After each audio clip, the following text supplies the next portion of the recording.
ఈనాటి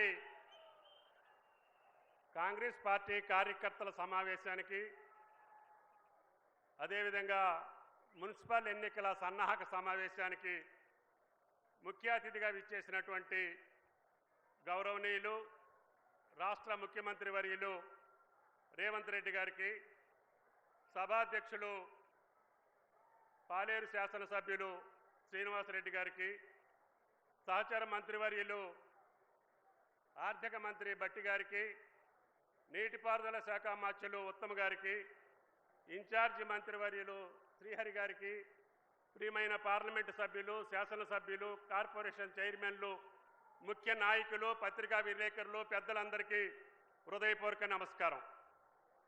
సంతోషం. ఏర్పడ్డటువంటి తెలంగాణలో అసాధ్యం అనుకున్నటువంటిది కాంగ్రెస్ పార్టీ తెలంగాణ ఇచ్చినటువంటి సోనియా గాంధీ గారి యొక్క కలలు నెరవేర్చడానికి, ఆమె అనుకున్నటువంటి తెలంగాణని సృష్టించడానికి, తెలంగాణ ప్రజల కోరికలని, ఆశలని, ఆశయాల్ని తీర్చడానికి ఏదైతే కాంగ్రెస్ పార్టీని అధికారంలోకి తీసుకురావాలి అని కాంగ్రెస్ పార్టీ కార్యకర్తలు, నాయకులు కోరుకున్నటువంటి అసాధ్యమైనటువంటి కోరికని సుసాధ్యం చేసి ఆనాటి పిసిసి అధ్యక్షుడిగా, నేటి రాష్ట్ర ముఖ్యమంత్రిగా ఈనాడు మన జిల్లాకి ఇచ్చేసినటువంటి రేవంత్ రెడ్డి గారికి ఉభయ జిల్లాల కాంగ్రెస్ పార్టీ ప్రజల తరఫున స్వాగతం, సుస్వాగతం.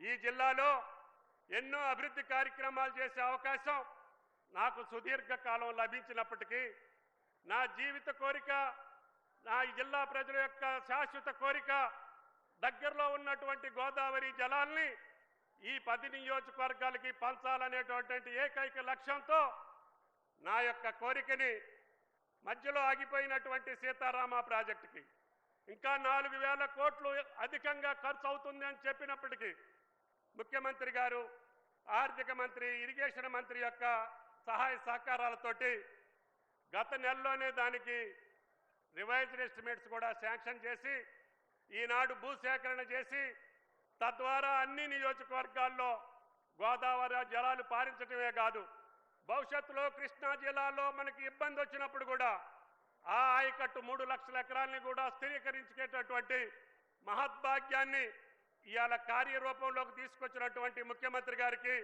ఉభయ జిల్లాల రైతాంగం పక్షాన ధన్యవాదాలు తెలియజేస్తున్నాం.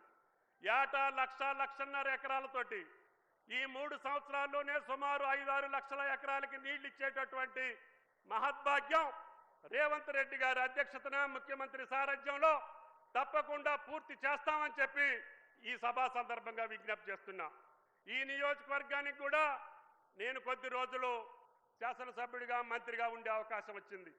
కరువుకి నిలయమైనటువంటి ఈ నియోజకవర్గం, మంచినీళ్ళకి అల్లల్లాడేటటువంటి నియోజకవర్గం, తాగునీటికి, సాగునీటికి కష్టపడేటటువంటి నియోజకవర్గం, సస్యశ్యామలం చేసేటటువంటి అవకాశం ఆ భగవంతుడు శ్రీరామచంద్రుడు నాకు కల్పించాడు.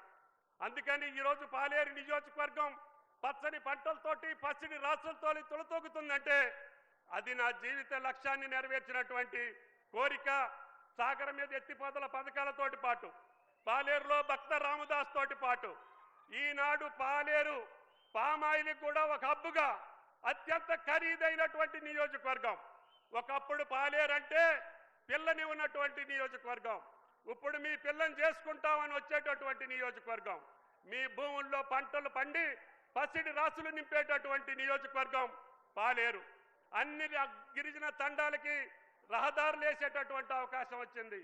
4 మండలాలకి జాతీయ రహదారులు తీసుకొచ్చే అవకాశం వచ్చింది.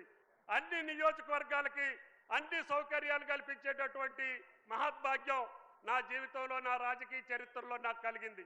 అందుకని రేవంత్ రెడ్డి గారి ఆధ్వర్యంలో, ఆయన సారథ్యంలో గోదావరి జలాలతోటి పాటు ఈ యొక్క తెలంగాణ రాష్ట్రంలో పామాయిల్ హబ్బుగా తయారవుతున్నటువంటి ఉభయ జిల్లాలు ఆయన సారథ్యంలోనే తెలంగాణ మొత్తం ఆ వాణిజ్య పంటను పండించి నా రైతుని రాజును చేసి ఈ యొక్క తెలంగాణ దేశానికి ఆదర్శంగా ఉండేటట్టుగా ఆయన చేసే సంక్షేమ కార్యక్రమాలతోటి పాటు, ఆయనకున్నటువంటి ప్రాధాన్యతలతోటి పాటు ఈ యొక్క తెలంగాణని అగ్రగామిగా నిలిచి భారతదేశంలో ఈనాడు మొట్టమొదటి అభివృద్ధి చెందిన రాష్ట్రాన్ని రేపు 3 సంవత్సరాల తర్వాత చూపించేటటువంటి బాధ్యత రేవంత్ రెడ్డి గారి భుజస్కంధాల మీద ఉంచినటువంటి తెలంగాణ ప్రజల యొక్క నమ్మకాన్ని వమ్ము చేయకుండా ఆయన కేబినెట్లో పనిచేసి మీ అందరి యొక్క ఆశలకు అనుగుణంగా పనిచేస్తామని చెప్పి విజ్ఞప్తి చేస్తూ ఈ యొక్క అవకాశం ఇచ్చినటువంటి మీ అందరికీ ధన్యవాదాలు తెలియజేస్తా.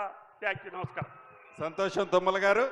అదే రకంగా సీనియర్ మంత్రివర్యులు నీటిపారుదల శాఖ మంత్రివర్యులు పెద్దన్న